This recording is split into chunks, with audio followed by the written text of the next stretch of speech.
Over the past few years, Dorchester's Peabody Square has become a destination for transit-oriented housing near Ashmont Station. And whether you take the Red Line or commute from the neighborhood, you can also find some jazz at another landmark destination right around the corner, the Church of All Saints. To tell us about the finale for this year's Dot Jazz Series are one of the headline performers, Kurtis Rivers, saxophonist and leader of the Kurtis Rivers and Alain Pacowski Quartet, and the curator and producer of the Mandorla Music Series, Mark Redmond. Thank you very much for being with us. Good to be back, Chris. Thanks. I want to start with Kurtis Rivers. For people who don't know you, you have quite a history playing in Boston and studying in Boston. So tell us a little bit about that. Well, the thing that brought me to Boston was school, Berkeley College of Music. And Boston is a good city for musicians and to study and to play. So that's what brought me here. So since I've been here, I've been playing at Wally's. I did the house band thing at Wally's for about 5 years. I think 5, 6 years I was there with Alain, Washington. And we had a band called the Roxbury Blues Aesthetic. And we performed all through New England, New York, not overseas. We never got to that point. But Alain went back to school, got his master's, and he's presently in South Africa now, teaching at a school in South Africa. For some time, right? For some time, yeah. Right, which brought the close to the band because he was the leader of the band. So the band came apart after he split. And since then, I've been freelancing all over Boston, and I'm presently playing with the Maconda Project, which is a tribute band playing the music of Ken McIntyre, who's a saxophonist from Boston, who's no longer with us, but a monumental musician. And he lives out in the Maconda Project, of course, too, right? That's right. Right. Mark, tell me a little bit about the Dot Jazz Series and how this seems to maybe fill a niche, something's missing as a venue for jazz, I guess? Yeah, well, Kurtis and I were talking on the way over here about how few opportunities there are to see live jazz in Boston's neighborhoods. So I'd been putting on concerts at a couple of locations in Somerville, but have always lived south of the Charles, so to speak. And a couple of years back, I was talking with some Dorchester friends about an interest in trying to bring some more live jazz to that neighborhood. And that resulted in what was initially just a one-off collaboration with Greater Ashmont Main Street and Jen Quartet. We put on a concert about 2 years ago, right about this time, with Jason Palmer's group. And the response was fantastic. So the next year, we tried to do something quarterly. And this is the last in what's been a 5-concert series this year. And we're going to be doing it monthly, starting in the fall. Response has been great. It's a beautiful space, and people come out. Kurtis, the other headliner in your quartet is the guitarist Alain Pacowski. You've been playing for quite a while. Talk about the place where you met him, Wally's. I met him at Wally's. And ever since then, we've been musical brothers. Great guitarist. And a great writer. You will hear some of his tunes at this concert coming up.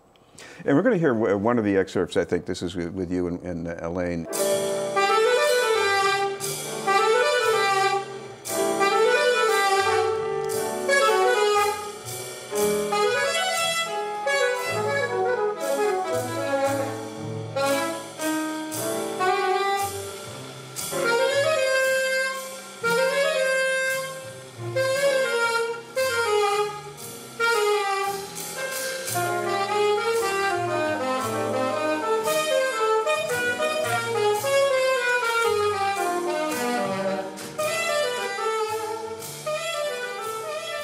Jazz music is hard to deal with. I mean, if you're going to play this music, you better love it.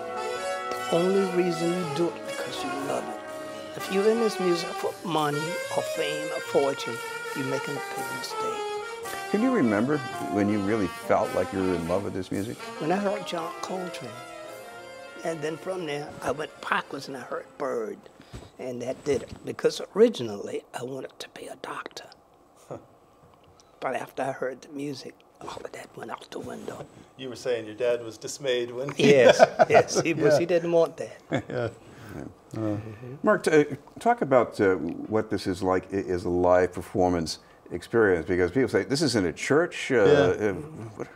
What's that like exactly? Yeah, so these concerts take place in Peabody Hall, which is not the sanctuary at All Saints, but it's an adjacent hall that has been used for music performance actually for years. The Ashmont Hill Chamber Music Series has been going on there for probably decades.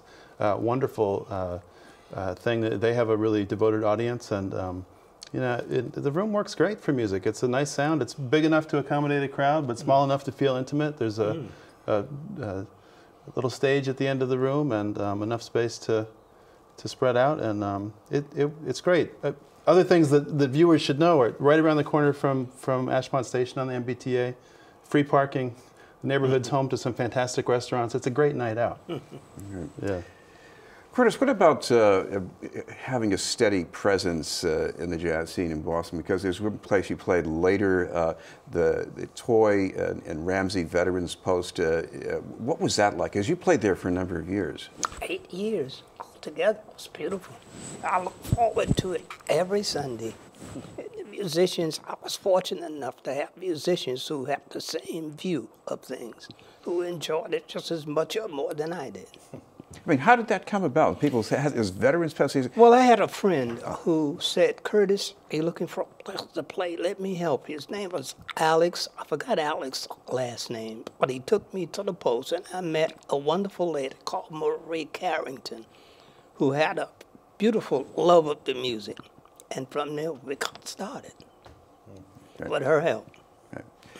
This is BNN News, and we're talking with saxophonist Kurtis Rivers and Mark Redmond from the Mandorla Music Series.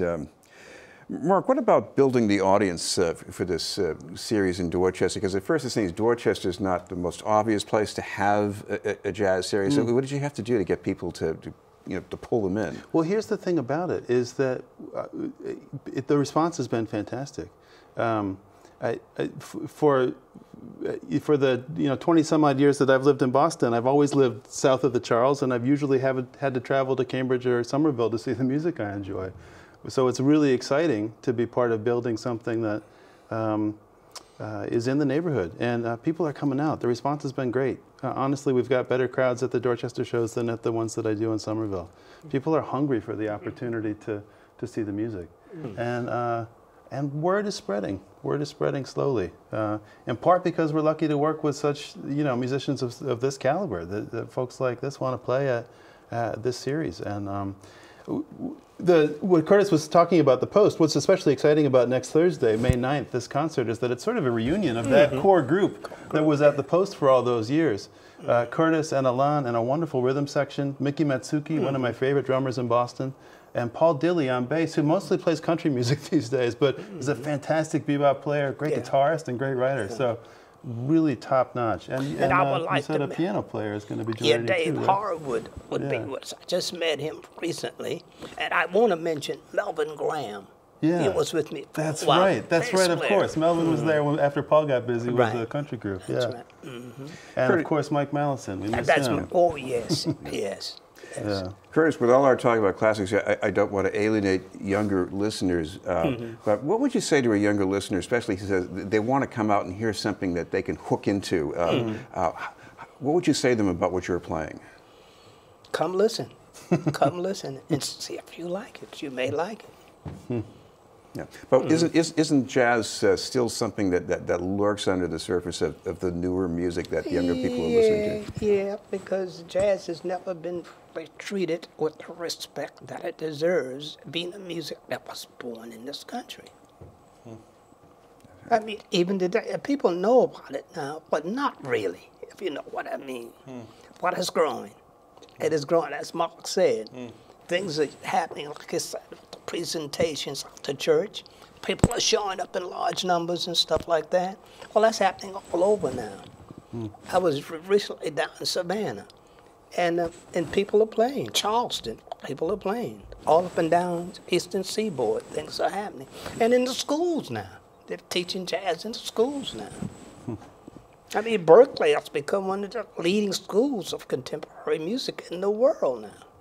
Yeah. And finally, Mark, we should just remind our viewers some details on when and where the concert will take place. Yes, next Thursday, May the 9th, 7:30 showtime, doors at 7 o'clock at All Saints Parish on Ashmont Street, 209 Ashmont Street. You can get tickets in advance at .jazz.org. Great. Thank you both very much, Mark Redmond and Kurtis Rivers. Thanks, And Chris.